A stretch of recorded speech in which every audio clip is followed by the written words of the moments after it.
Welcome to Rough Drafts, How God Writes His Love in Our Stories, a podcast that explores the faith journeys of our friends and neighbors in Burns, Tennessee. Everyone has a story to tell, and in this podcast, we'll hear powerful and inspiring stories of how God works in the ordinary lives of people like you and me. Our stories are unfinished and perfectly imperfect. They are just rough drafts, a glimpse of what is to come because God is still at work, writing plot twists, introducing new characters, and bringing good even from the most challenging circumstances. Join us as we see what God is up to in our stories. Here's your host, Matthew Hyatt. Well, friends, thanks for joining us again. Today we get to hear from someone who is my kind of people because I hear he occasionally has a dark sense of humor, and he is an IT nerd. That's just all I'm going to say for the intro on this one. He is one of our newest faces over at Burns. Chase Lewis, welcome. Hi. How's it going? Going good. I have no clue what we're going to talk about today. Do you?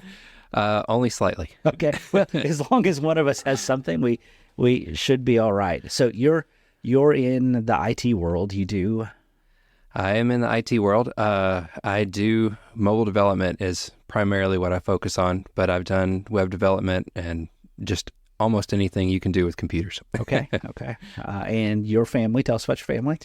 Sarah and I is my wife. We've been married for coming up on 10 years, and then we've got one son who is 8. So we are just as crazy about each other, if not more so than we were when we got married. We got to make this a Valentine's Day episode. Well, how long have you been in Dixon? I moved up here in 2012 and started working for the electric department. Okay. Where are you from originally? I always tell folks around here Huntsville because that's just the easiest thing. They always know that one. Yeah. You go to the Big Rocket, or where the Big Rocket used to be. Exactly. That's really sad they took that down. I didn't know they had taken it down, so that's news to me. I'm sorry to break your heart. Evidently, they didn't, design it to last on the interstate for 50 years, and like parts were falling off, and yeah, that could be bad. That takes all the fun out of it. Well, Chase, what's your God story? So my family and I had always grown up going to church, and we had essentially just spent, every time the doors were open, we were there. And we'll fast forward a good bit. So I found out that I had a disease called lupus in 2011, and didn't think a whole lot about it. Like it caused some pretty good issues originally when I found out. Wasn't lupus what it always was on House? Did you watch House? If my wife did, and she told me she thought it was a joke when I told her that I had lupus, because like I sat her down while we were dating. I was like, "Hey, I've got this thing. It could be a big deal, but probably not." And she just started laughing when she was like when I said it was lupus, and I was like, "What? Like, what's so funny?" And she said, "Well, I used to watch House, and everything that they couldn't figure out, they just always said, 'Oh, it must be lupus.'" Yeah. That's what I think of every time I hear it now, is watching House.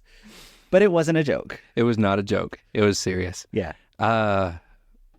Honestly, at the time, it wasn't a big deal. It didn't cause me a ton of issues after we got it under control initially. When I first found out that I had it, it acted up kind of like poison ivy. So like my skin was real itchy. And then in a couple of weeks or months later after that, it got a lot worse. I started getting these big blisters all over. It was very itchy and it was not fun. But after that, we got it under control and hadn't had a problem since. Yeah. And that was 2011 when I found out. And then Sarah and I ended up getting married and had a great life together, had our son. Yeah. And then it started hitting pretty hard. I had a lot of sicknesses and the doctors couldn't figure out what was going on. At one point, my resting heart rate had jumped up to like 120 beats per minute. Oh, good grief. And the doctors had said, "Well, we think this is probably your new normal because we can't find anything wrong. Like there's no abnormalities. Everything else looks fine." You're like, "I've got an abnormality. It's called 120 beats per minute." That's yeah. Were you like exhausted all the time? I was very exhausted. That luckily only lasted for about a month. Okay. And a month though. Yes. At some point, it I guess it just went, I don't really remember about the time, like around the time when I was paralyzed. But one night we were in the hospital just because I'd gotten seriously dehydrated and I'd had a problem just because I kept getting sick and nobody could figure it out. So we were in and out of the hospital. And one night we had gone in there and they had gotten us a room at about 2:00 in the morning. Of course. And so I ended up getting to bed at about 3 that morning and woke up sometime before lunch. And I walked around and I told Sarah, I was like, hey, my back doesn't feel great. Like it's kind of hurting. And so I got up and moved around and tried to work it out. And finally about 4:00, it had grown from, hey, it's kind of hurting. It doesn't feel right. Maybe I slept on it funny. Yeah. All the way to, I've got to get back in the bed. Like, this is extremely painful. And by 6:30, I was in unbearable pain. So like 2 hours had passed. Unbearable pain, shaking uncontrollably. They were trying to draw blood to see if they could figure out what was going on. Yeah. And the poor lady that was doing it, she was like, now you got to hold still. And I said, I'm sorry, I'm holding as still as I can be. Yeah. Oh, man. And they ended up giving me a few different painkillers to try to help ease the pain. Yeah. And finally, they just knocked me out and rolled me out of the room. And that was the last thing I remember for a week. Oh, wow. I woke up in the ICU and couldn't move my legs. Wow. Yeah. Okay. So there's a lot to process there. Yes. I mean, because, you're dealing with, I hate to say normal, but stuff you've been dealing with. Yep. You have pain. You get the night shot. Yep. And then a week later, you wake up in another universe. Yes. I mean, I'm not being dramatic, I don't think. No, that's exactly what happened. So did they know what happened? Did the lupus just go nuts or? Initially, no. And like I said, I don't remember anything for a week, even though I remember a couple times having friends in the room and family in the room. I don't remember anything about the conversations. I've talked to Sarah about it and I was like, hey, how long were so-and-so over here? And she was like, oh, they were probably over here for a few hours. And I was like, I only remember about 30 seconds of them being here. Wow. But yeah, initially, Sarah had told me that initially they didn't really know what was going on. And so they did tons of scans, tons of blood work, tons of like all the tests that they could possibly do to figure it out. They ended up realizing that lupus, which what it is all the white blood cells in your body don't know what's good and what's bad. Okay. And so it just decided that it like going to attack my spine. And that was it. So it swelled. It caused swelling in my spine in one particular spot.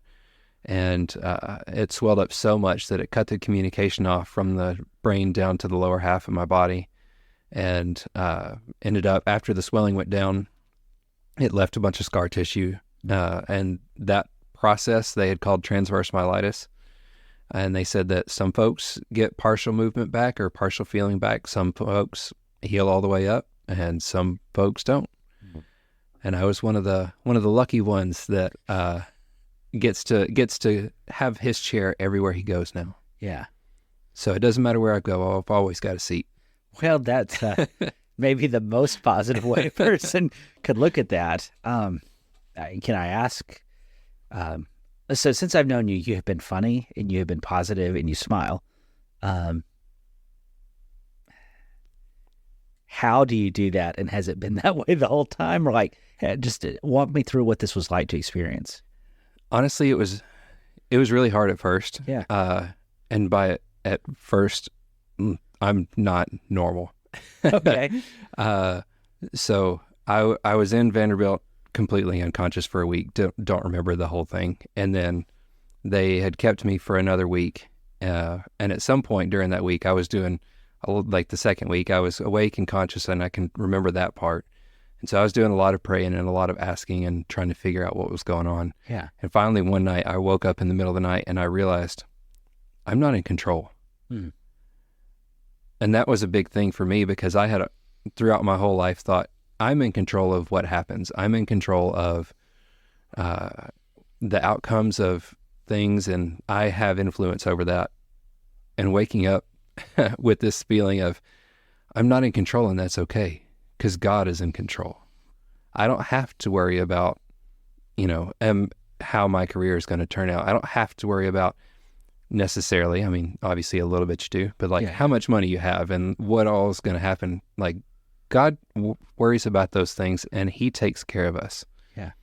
Not to say that we don't have to do our part and have input. Well, but, right. Like, Yeah, I don't hear you as a fatalist. You know, Exactly. You're not just giving up on the universe. Okay, I'm just going to be the devil's advocate here. Yeah. I know you said that's not normal, no. and it's not. It's beautiful. It's wonderful. I wish everybody... Okay, I'm rambling. One cool thing about ministry is you get to be with people in the best times and the worst times, and you see how people handle those. And it's really cool to be around people who handle hard things well, because that makes it easier to handle life's normal hard things better. Yes. You know what I mean? When I say that, I'm thinking about Nita Woodson. I don't know if you ever knew her. She's been gone a few years now.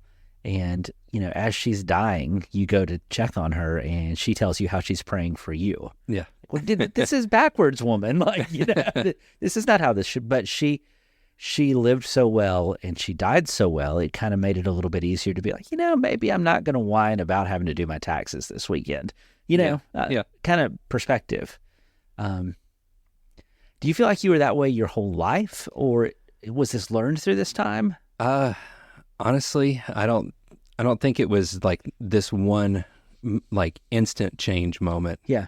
I had dealt with a lot of hard things through life. Like I had some learning disabilities growing up that I'd figured out when I was very young, thanks to good parents. Yeah. Like they noticed and they saw and they tried to get me some help. And so like I had dealt with that. And when I found out I had lupus, you know, back years before, it was really funny because the doctor came in and we had gone to specialists in the town I grew up in and in the larger city. And then we got all the way up to Nashville. And then they were like, okay, this is the thing. Like you have lupus. And so the doctor had told me that. And just from all the other smaller hard things through life, whenever she said that, I said, okay, what now?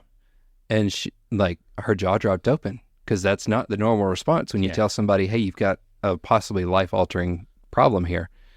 And it was really, like, I thought it was kind of funny to just watch her face and just her jaw dropped and she didn't know what to say. Yeah. Because that's not how most people act.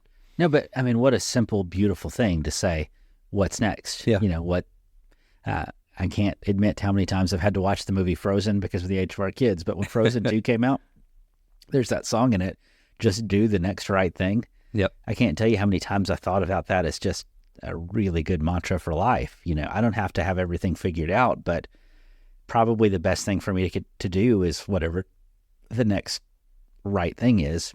Again, easier said than done, but it's pretty cool. So this is a big event, and it affects your family, affects parenting. I mean, walk me through that. It was hard. Honestly, Sarah is an amazing woman. She started taking care of everything else so that I could focus on just getting better, getting more back to normal. And because of that, like, she was quietly taking on all the stress, and I didn't know for a long time, several months. Yeah. And it finally came to a point where she just couldn't hold anymore. And I honestly didn't see it because she held it so well. Yeah. And that caused marriage problems. Yeah. Like just being completely transparent. Yeah. We dealt with a lot of stuff.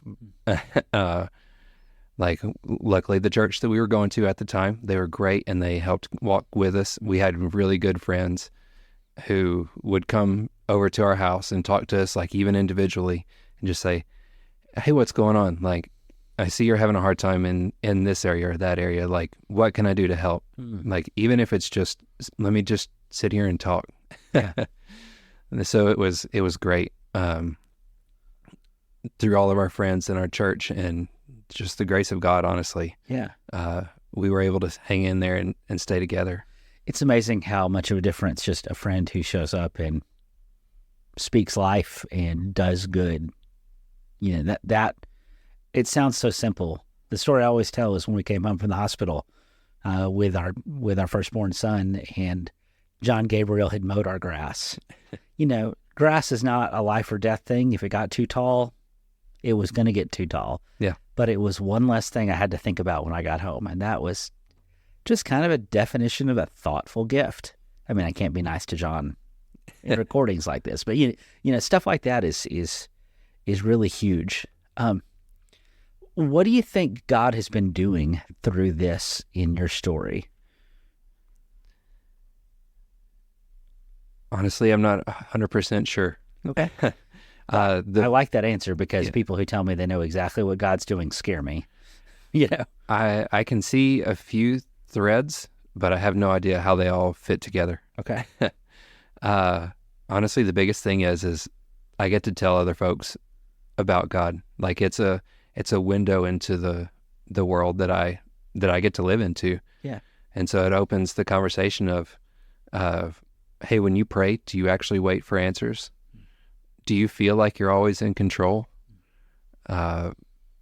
Even in the hard things in life, do you bring those to God? Or is it just, man, I would really love to win the lottery? Yeah. Like, it's not just the little things like that. It's like bringing everything to Him. Is prayer wish fulfillment or is it relationship? Exactly. Yeah. That's a good thought. Yeah. That's a really good thought. Do people ask you questions or do they make comment? What does that look like?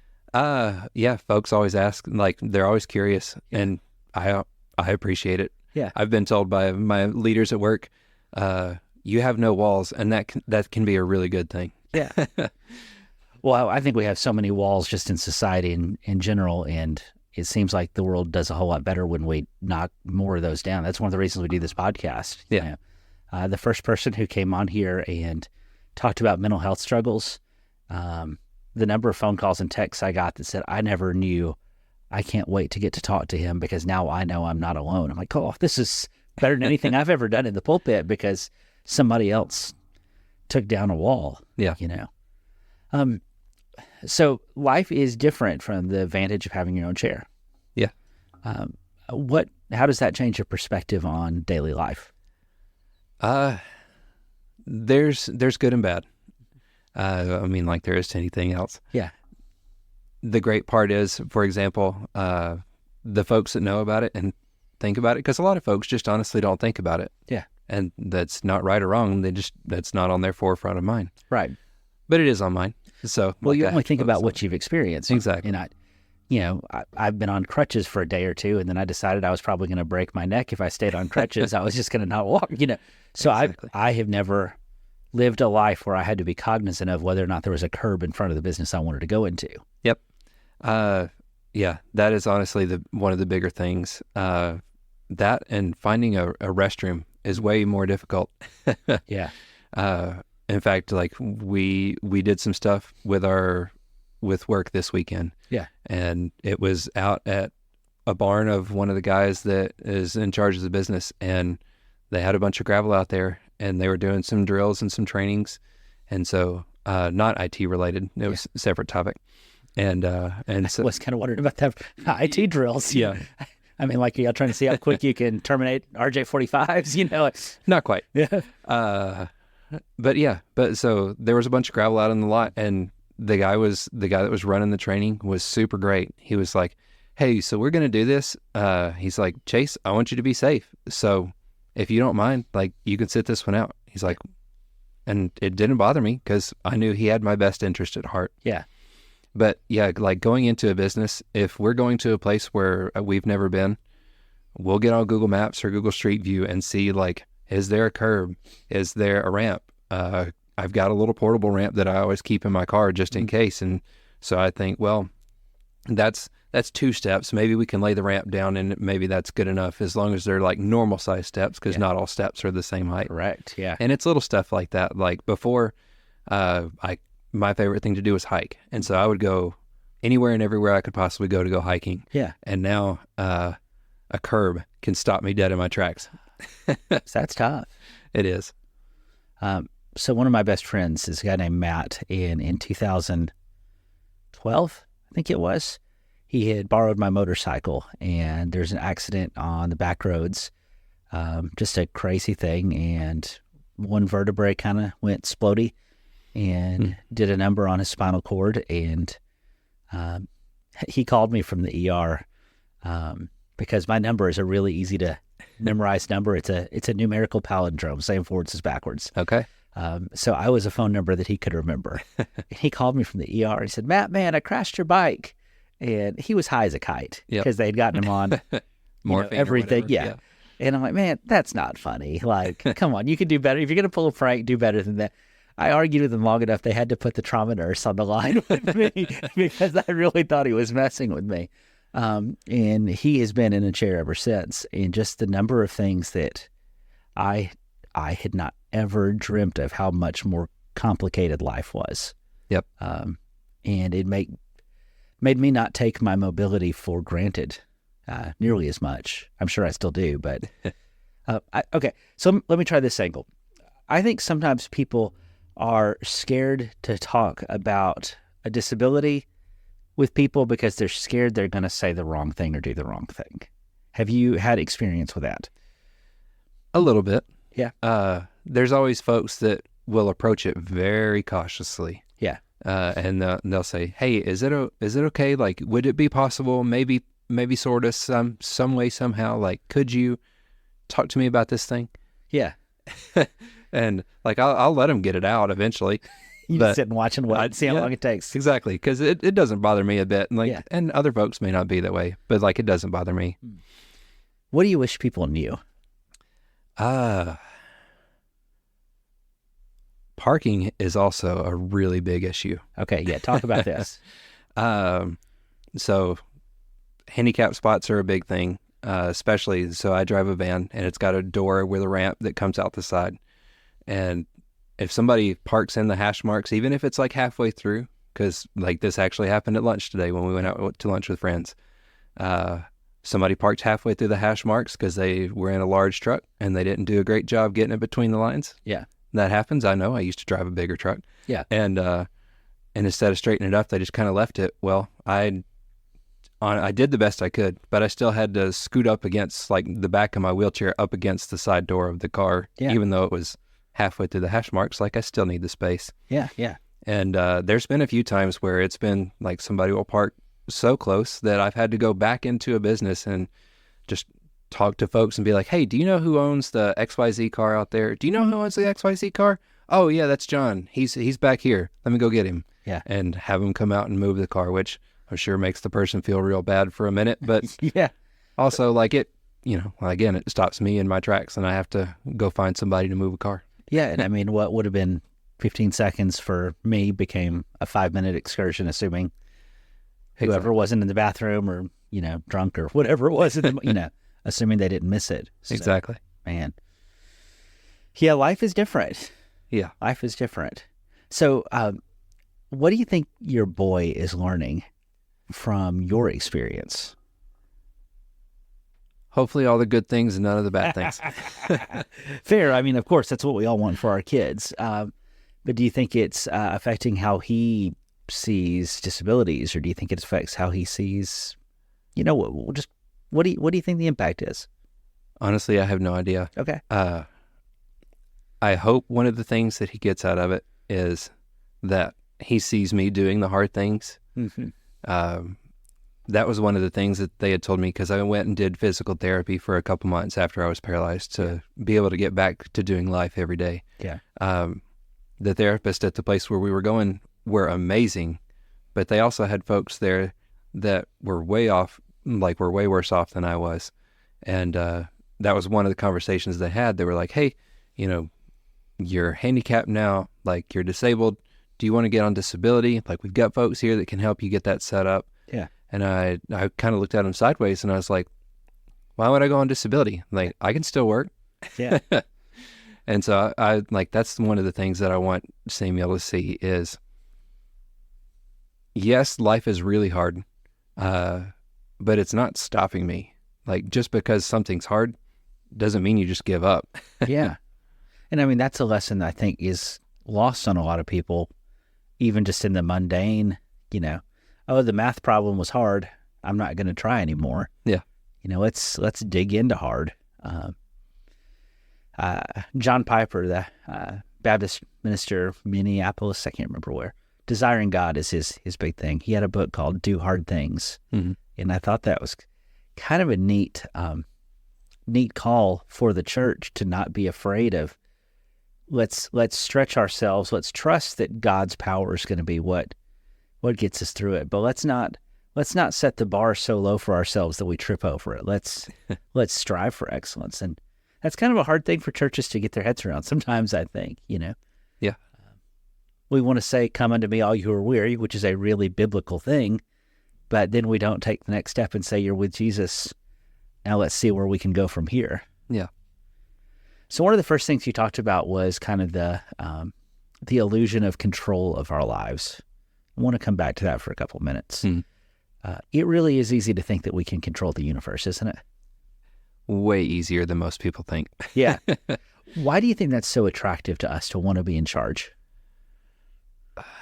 Honestly, I would argue that it even goes all the way back to the garden, because that was one of the things that the snake was tempting Eve with, was that, hey, you could be like God. You could be wise. You could know the difference between right and wrong. Mm-hmm. Basically, you could be in charge of what is okay and what is not. Yeah. And I think that's just something that's really easy for us as people to fall into. Like, we're selfish by nature. We like the things that are good for us, and it doesn't really matter if it hurts somebody else. Yeah. But well, I'm in a hurry. I'm going to park in the hash marks. Yeah. Who cares? It probably doesn't matter. I know that's not what you said, but it's an example of our low-key selfishness day in, day out. And like I've seen delivery drivers do it too, and their reasoning is, well, I'm only going to be in there for just a few seconds, and then I'll be right back out. Yeah. But that few seconds may be when I'm trying to drive through the parking lot to figure out where there's a spot, and now there's not, because not only did you park all the way in the middle of the hash marks because you didn't want to take up a spot, but now I can't even park there because there's a car in the hash marks, and I don't know that you're coming in for 10 seconds. There's not a sign on the car that says I'll be back in 20 seconds. Yeah. And even if there is, I mean, you're going to be in there 10 minutes because everything's slow now. That's right. What's funny, I think you're right about the control thing, going back to the garden. In every way, logically, I look at it, it feels dumb how much I want to try to control the universe. Yep. It's so much easier if God controls it. Yeah.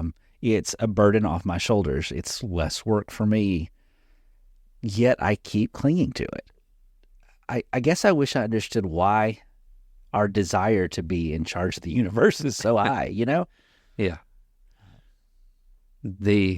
I guess one of the best things that going through the life that I've had has given me is a genuine longing for heaven. We always sing, "This world is not my home, I'm just passing through." Yeah. And we always say that we're supposed to be looking forward to heaven. Honestly, before this, I wasn't. Yeah. I genuinely felt like I had a great life. Yeah. Like I had a beautiful wife, had a great kid.